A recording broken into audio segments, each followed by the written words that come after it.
When we picture old Hollywood, we see champagne fountains at the Roosevelt Hotel, diamond chokers catching flashbulbs at Grauman's Chinese Theater, and Packard convertibles gliding down Sunset Boulevard.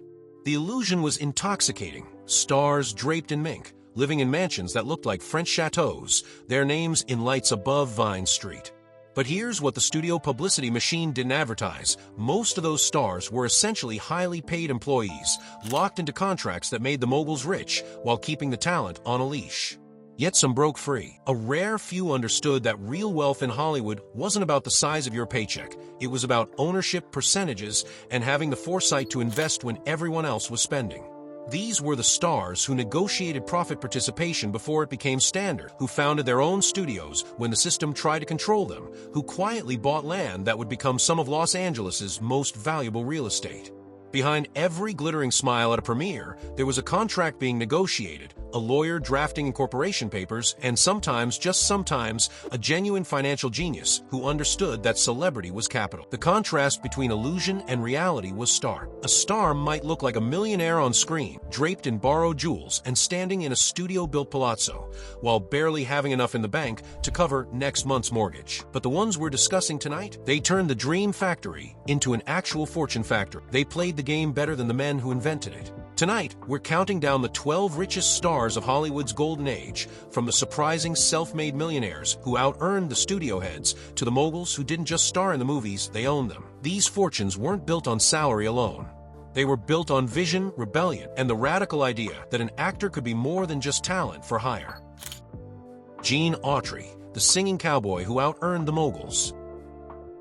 Gene Autry made westerns, singing westerns to be precise, the kind of entertainment that serious film critics dismissed as Saturday matinee fodder for children. Yet by 1995, Forbes estimated Autry's net worth at approximately $320 million, equivalent to around $640 million today. He was a near miss for the Forbes 400, placing him among the wealthiest Americans. Not just wealthy entertainers, but wealthy Americans, period. For context, he was richer than most of the studio executives who once controlled his contracts. How did a singing cowboy outpace Hollywood royalty? Simple. Autry understood that fame was a temporary currency that needed to be converted into permanent assets. In the 1950s, while still at his peak as a performer, he began acquiring radio and television stations through his company, Golden West Broadcasters. His crown jewel was KTLA in Los Angeles, which he eventually sold in 1982 for approximately $245 million. He owned multiple major market radio stations across the Southwest, creating a media empire that generated income long after his films stopped playing in theaters. But Autry didn't stop at broadcasting. He invested aggressively in Southern California and Arizona real estate during the post-war boom, buying land that would exponentially appreciate as Los Angeles sprawled into the San Fernando Valley and beyond. He purchased the rights to his entire film library, an extraordinarily prescient move that allowed him to profit from television syndication. And in perhaps his most visible investment, he became the owner of Major League Baseball's California Angels, later the Los Angeles Angels, a team he owned until partially selling to Disney in the mid-1990s. The Los Angeles Times, covering his financial empire, detailed a portfolio that read less like an actor's resume and more like a diversified investment fund. Autry appeared on the Forbes 400 list in the early 1990s, one of the only entertainers to achieve that distinction. He proved that Hollywood fame could be leveraged into industrial-scale wealth if you had the discipline to think like a businessman rather than a star. Behind the white Stetson and the guitar, Gene Autry was running a conglomerate. Fred Astaire, the elegant capital allocator.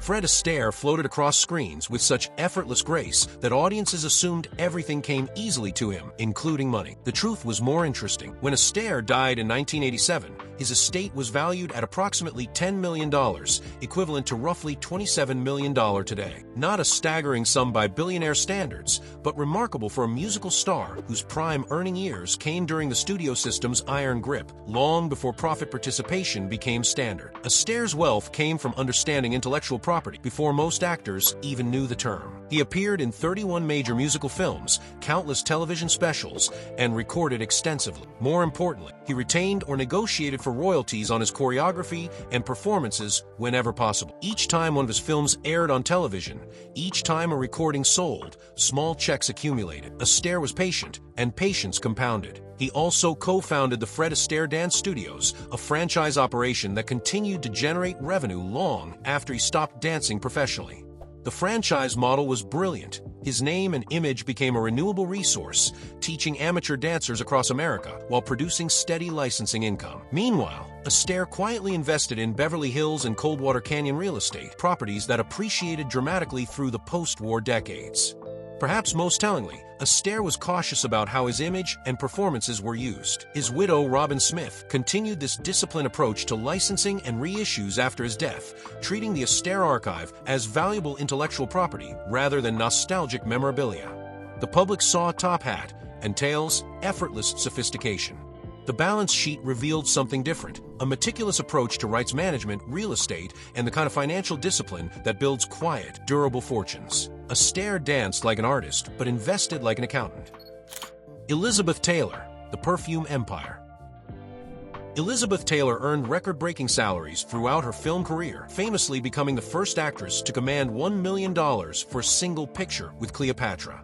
Her film earnings, adjusted for inflation, totaled well over $200 million across her career. Impressive, certainly, but here's the surprising truth. Her movies were merely the opening act. The real fortune came from a bottle of perfume. In 1991, Taylor launched White Diamonds, a celebrity fragrance at a time when celebrity fragrances were not yet the ubiquitous mall kiosk products they'd later become. White Diamonds wasn't just successful, it became a phenomenon. Lifetime sales have exceeded $1.5 billion, with annual sales in earlier decades regularly reaching tens to hundreds of millions. Taylor didn't just lend her name to the product, she understood that she was the product. Every advertisement featured her violet eyes, her legendary beauty now bottled and democratized for $50 at a department store counter. White Diamonds out-earned her entire film career. Let that sink in. Cleopatra, Who's Afraid of Virginia Woolf, Cat on a Hot Tin Roof, all of them, combined, generated less wealth than a fragrance line. Taylor became one of Hollywood's first billion-dollar brands, though the billion came from retail, not box office. She pioneered the modern celebrity business model, leveraged fame to create consumer products that scale infinitely beyond what any film career could achieve. Her estate continues to earn significantly from licensing and fragrance sales, making Taylor one of the top-earning deceased celebrities year after year. She proved that film stardom was just the beginning. The real empire came from understanding that her image was intellectual property that could be licensed, bottled, and sold in perpetuity. Behind the diamonds, both real and metaphorical, was a businesswoman who understood brand equity before business schools taught the concept. Lucille Ball, the laugh that bought a studio. Lucille Ball made America laugh for decades, but her most consequential act had nothing to do with comedy timing. In 1967, Ball sold Desilu Productions to Gulf Plus Western for approximately $17 million, equivalent to around $160 million today. That single transaction made her one of the wealthiest women in America and cemented her legacy as something far more significant than a sitcom star. Desilu's story began in 1950 when Ball and then husband Desi Arnaz founded the company to produce I Love Lucy. The show was a phenomenon, but the real genius was retaining ownership of the episodes at a time when networks typically controlled everything. By owning their negatives, Ball and Arnaz positioned themselves to profit from syndication, a market that would explode in value through the 1960s and beyond. When Ball bought out Arnaz's share in 1962, she became the first woman to run a major Hollywood studio. As studio head, Ball wasn't just producing her own shows. She greenlit Star Trek and Mission Impossible, two properties that would become media franchises worth billions in future value. She understood production, distribution, and the emerging power of television syndication. While film studios were still figuring out how to compete with television, Ball was building an empire within it. The 1967 sale to Gulf Plus Western, which would rebrand the operation as Paramount Television, represented the culmination of this vision. Ball converted her production company into generational wealth, walking away with a fortune built not on residuals or salary, but on ownership and equity. She proved that the real money in television wasn't in performing, it was in owning the means of production. Behind every pratfall and perfectly timed reaction shot was a mogul who understood that control equals wealth. Greta Garbo, the secret multimillionaire. Greta Garbo wanted to be alone. What nobody knew was that she also wanted to be rich, and succeeded beyond what anyone suspected. When Garbo died in 1990, her estate was filed in New York Surrogate's Court at $32,042,429, equivalent to approximately $70 million today. For a woman who hadn't made a film since 1941 and lived like a recluse for 5 decades, this was a revelation. The fortune came from meticulous financial discipline. Garbo earned substantial sums during Hollywood's golden age, but unlike many stars who spent as quickly as they earned, she invested. Her estate inventory revealed approximately $9.86 million in blue-chip stocks and bonds, carefully selected and held for decades, allowing compound interest to work its quiet magic. She owned a valuable co-op apartment in Manhattan's exclusive Campanile building, a piece of real estate that appreciated steadily in one of the world's most expensive cities. Garbo also collected art, not for display, but as investment. Her collection included works that had grown significantly in value over decades of private ownership. She lived frugally, not from poverty, but from preference, allowing her assets to compound rather than converting them into the kind of conspicuous consumption that defined most Hollywood lifestyles. She rarely traveled, didn't maintain expensive homes or staff, and avoided the social circuit that drained so many fortunes. The surprise of Garbo's wealth wasn't just its size, but its invisibility. She built a fortune while the world assumed she'd simply retreated from public life. Her niece inherited the $32 million, a windfall that shocked beneficiaries and tabloids alike. Garbo proved that sometimes the smartest financial move is doing nothing, buying quality assets, holding them, and letting time work. Behind the mystique and the solitude was a Swedish immigrant who mastered American capitalism better than most of the moguls who once employed her. B.O.B. Hope, the land baron of L.A. Bob Hope was the GI's comedian, the USO performer, the king of vaudeville who transitioned seamlessly to radio, film, and television. For decades, rumors circulated that Hope was secretly a billionaire. Forbes investigated these claims in 2003, going asset by asset through his estate, and arrived at a more modest but still impressive figure, approximately $115 million to $150 million at his death, equivalent to around $200 million to $260 million today. The fortune was real. The billionaire myth was inflation, both literal and legendary. Hope's wealth came primarily from land, vast holdings across Southern California that he accumulated systematically over decades. He owned property in Toluca Lake, throughout the San Fernando Valley, and extensive tracts in Palm Springs, where he invested in golf courses and resort development. Hope understood Los Angeles' post-war trajectory better than most urban planners. He bought where the city would grow, then waited for subdivisions and freeways to make him rich. The strategy was simple but required patience and capital. Hope purchased undeveloped land when it was cheap, held through decades of Los Angeles sprawl, then either developed it himself or sold to developers at exponentially higher prices. His Palm Springs holdings alone represented a significant empire as the desert resort town transformed from winter playground to year-round community. Hope also earned substantial sums from radio and television royalties, but real estate dwarfed his entertainment income. Forbes' investigation deflated the billionaire legend, but revealed something more interesting: a systematic, disciplined approach to land banking that resembled monopoly played with actual neighborhoods. Hope wasn't gambling on Hollywood's next hit. He was buying the San Fernando Valley, acre by acre, and letting America's 20th century suburban expansion do the work. Behind the ski slope nose and the golf tournament appearances was a real estate investor who understood that in Los Angeles, land was the only asset that truly appreciated forever. Mae West, the 1935 paycheck shocker.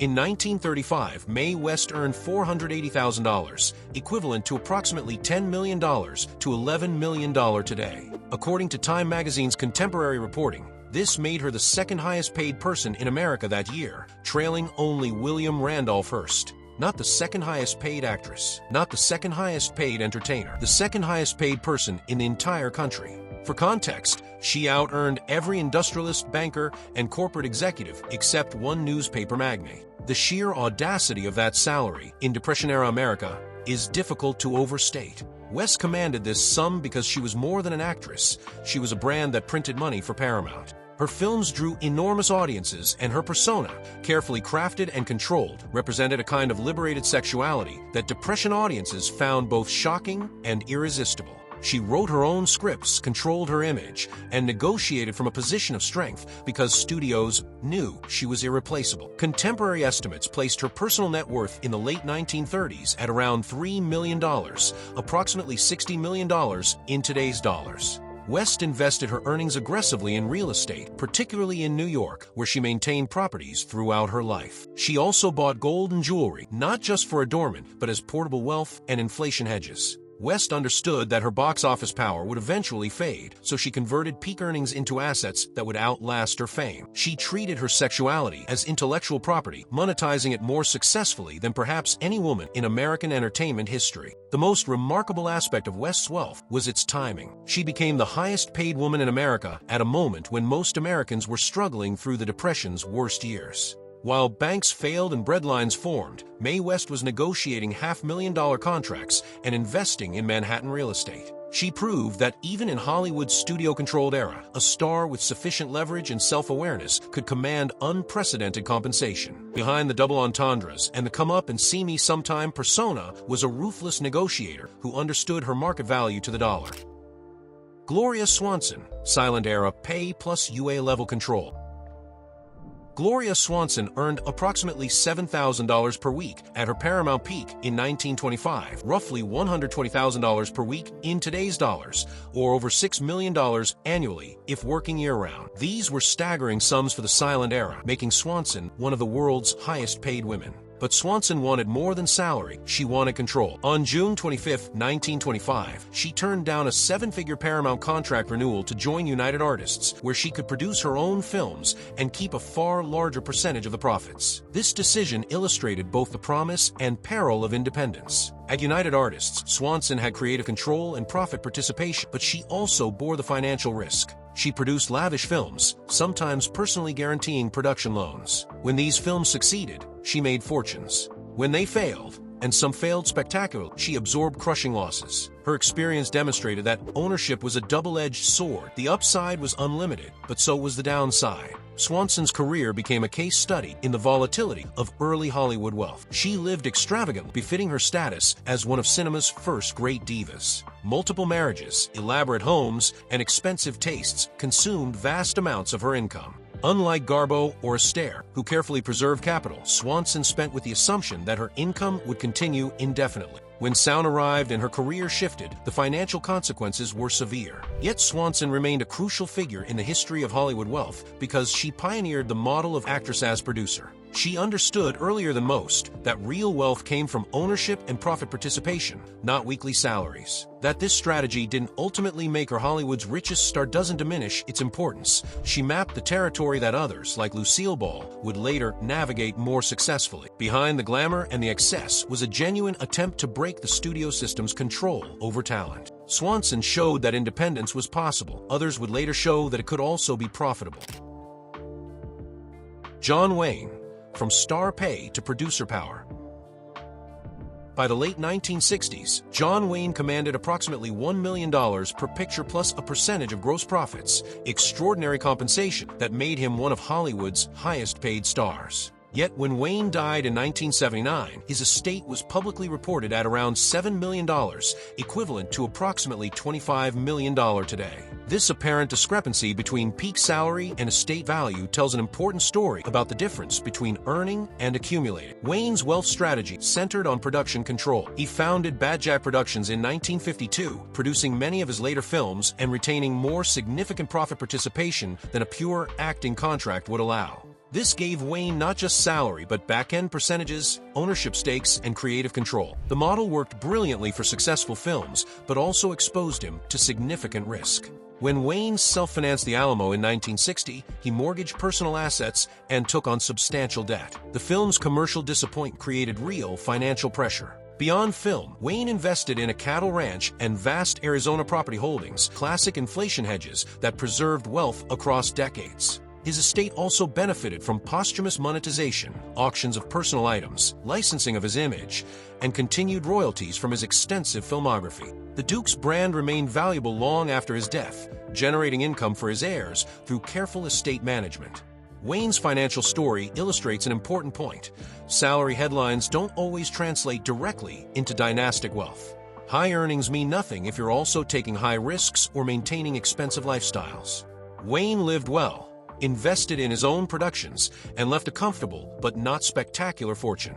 Yet his negotiating power, securing million-dollar fees and gross participation in an era when most stars still worked for straight salary, represented a crucial evolution in Hollywood's compensation structure.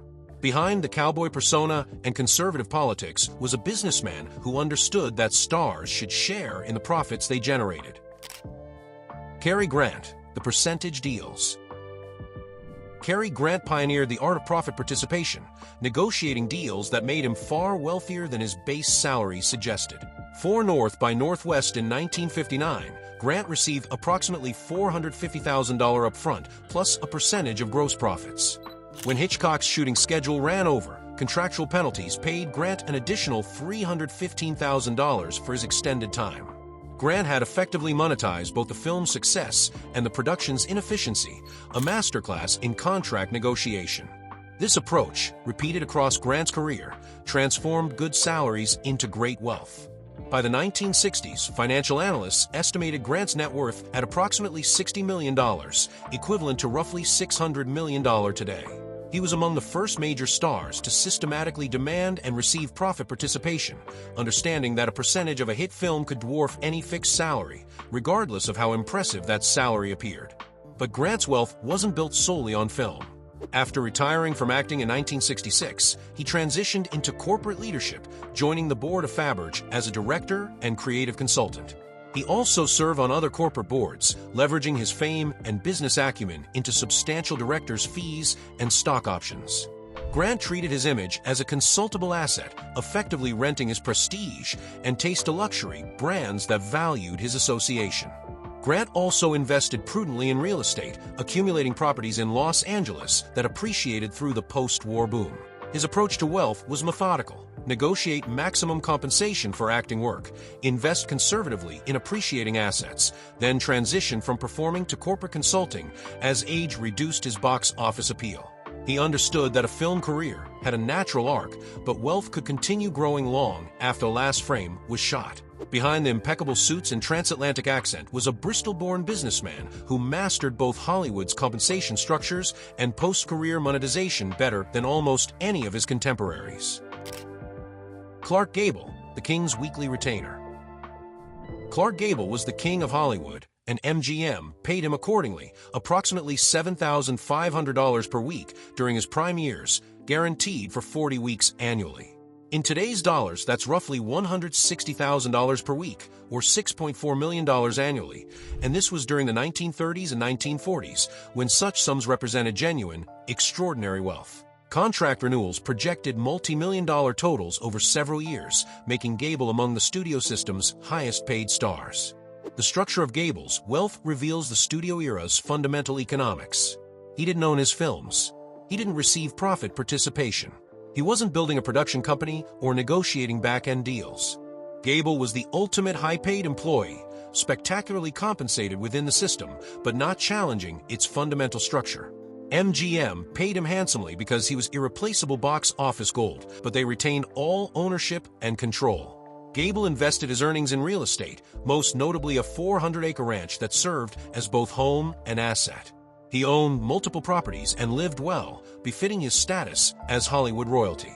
But his wealth came almost entirely from salary, making him dependent on continued employment at high rates.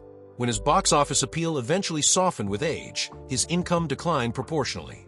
There was no back-end library generating residuals, no production company creating passive income. Gable's financial story represents the best-case scenario within the old studio system: earn spectacular sums, live well, invest in property, and retire comfortably. He achieved this, becoming genuinely wealthy in the process.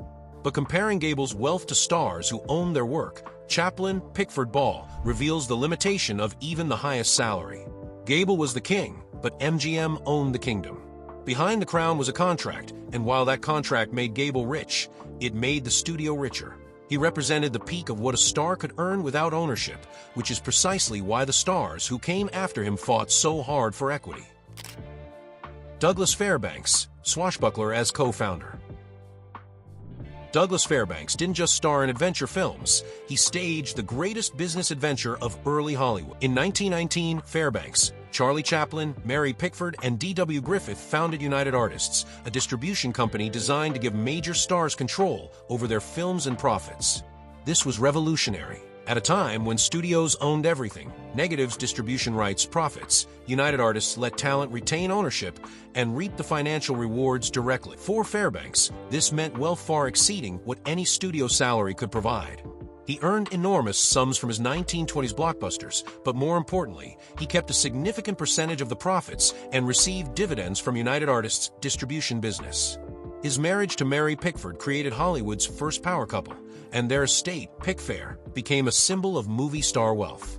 Together, they lived like royalty because financially, they were part owners of the industry's most innovative distribution system. Fairbanks also invested heavily in real estate, accumulating properties in Los Angeles during the city's explosive growth years.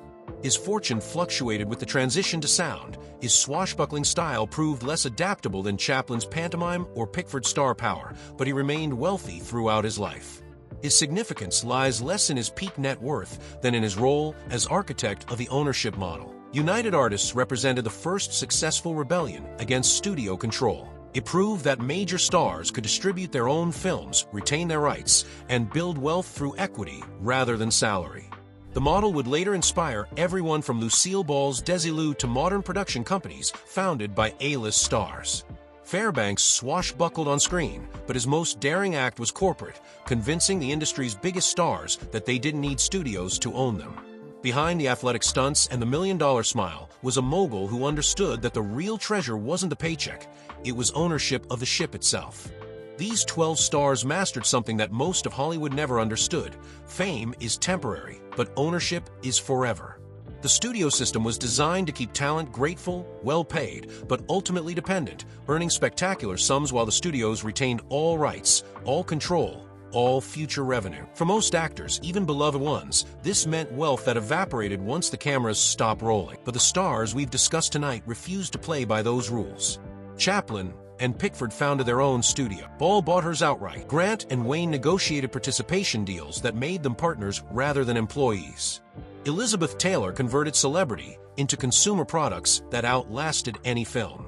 Gene Autry and Bob Hope understood that real estate and media ownership would compound while film salaries would not. Even those who worked within the system, Gable, Astaire, Garbo, invested with such discipline that their studio earnings transformed into permanent wealth. The pattern is clear. True wealth in old Hollywood came from rebellion, foresight, and ownership. It came from understanding that a percentage of a hit was worth more than any fixed salary. It came from knowing that land in Los Angeles would appreciate, that broadcasting licenses were scarce assets, that intellectual property rights would gain value over time.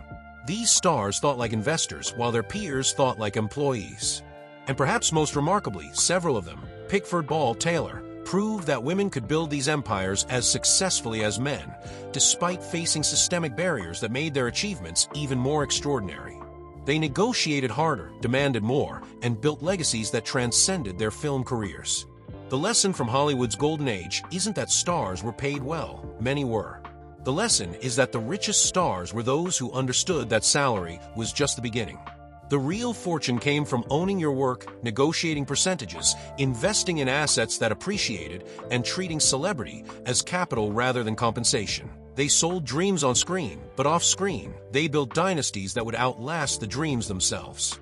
In the end, the richest stars of old Hollywood weren't just actors. They were visionaries who understood the entertainment business better than the men who ran it. They turned the illusion of Hollywood into something very real, generational wealth, built frame by frame, contract by contract, investment by investment.